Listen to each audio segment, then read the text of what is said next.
It started with a very deeply religious family, didn't it? Your parents were Catholic. Yes, very ultra-religious Catholic in a sect that has since become an open cult all around the world. And then when I left home when I was 18. And you then were married at 18? I was 18 and a half when I got married. So I left home at 18. I felt directionless, lost, had no self-confidence or self-esteem. And so I just kind of fell into it and got married. So this man you married, you were 18, he was 31. Yep. You knew him from the church. He'd done some homeschooling with your family. Yes. Did you genuinely fall in love with him, or was he kind of chosen for you? Well, I know it's hard for other people to get their head around it, but there was no romance, there was no dating. It just happened, because you've got to think that I had no girlfriends, I had nothing to measure it by. So you weren't allowed to look at teen magazines or television, no, so you didn't even really know what love or marriage was supposed to be. That's it, I didn't. And see, even in writing my book, I've since discovered that I didn't love him because I didn't know what love was. It was an attachment. And was in that community, in that cult, the men were very much in control, in Absolutely, charge. What were yes. you told a woman's place was? A woman's place is in the home. A man is the head of the house. He basically takes God's place on earth, and then the woman just is subservient and just brings the children to the world. Well, except there was one woman who was very prominent in your life, and that was your mother. Yes. Did you ever look at your mother and think, she's odd?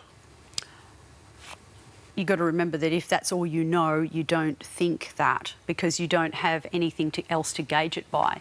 So all I knew was that when I left home and I got married, I didn't want to bring my kids up the way I'd been brought up.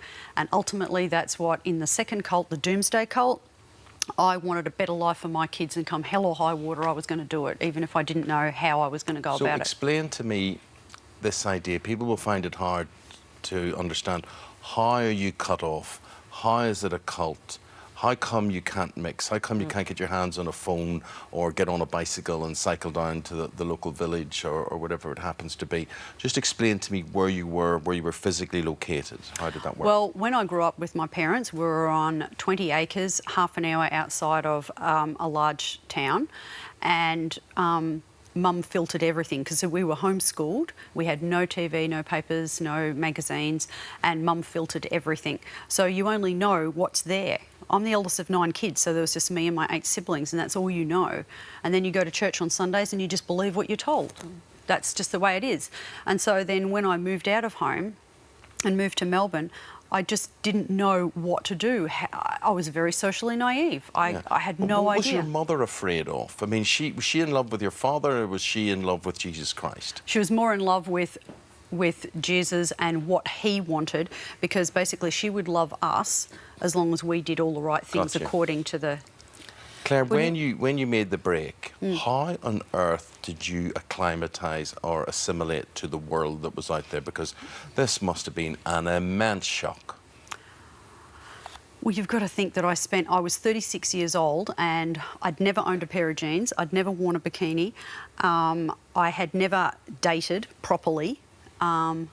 So all this was new, and it was very difficult, but I did it one step at a time. And you had 8 children? 8 children. So I actually dated with 8 children. You know what I mean? That was my first experience. I mean, did you virtually have to escape? Like, did you run in the middle of the night, or was it a gradual thing? Who helped get you out of that cult and into a normal life? Well, what happened was that I asked too many questions. They were to do with Catholicism, because they were forcing us to live by the rules of the Catholic Church under pain of sin and guilt and judgment. But what does the Catholic Church think of this cult?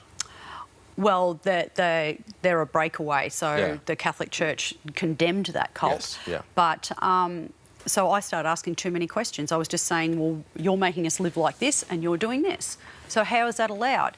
And they didn't like me asking questions. So we ended up by getting evicted by the local sheriff, who knew the whole place was a cult. And it wasn't traumatic, like people think it was traumatic, but honestly, the kids and I wanted to move, and we were so happy. And it was that sheriff who explained to you, you can go and rent a house, you don't have to stay here. So he made you see that there was a life out there. Yeah, well, he had mortgage repossession papers because the cult leader stopped paying the mortgage on the house, so it was a mortgage repossession, so we were forced to go anyway.